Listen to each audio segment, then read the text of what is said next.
Kumtumikia Bwana ni kuwatumikia watu. Narudia tena. Kumtumikia Bwana ni kuwatumikia watu. Nchi ilivyo inahusiana sana na maisha yako yatakuwaje.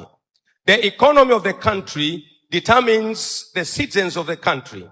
Uchumi wa nchi ukiwa mzuri, basi na wananchi wake watakuwa na uwezo wa kupata kazi, uwezo wa kulima. Kwa hiyo unapokuwa unaomba ili kusudi Mungu afanye mazingira mazuri ya wananchi au watu kupata mahitaji yao. Kwa hiyo mtumishi wa Mungu ni kuwatumikia watu.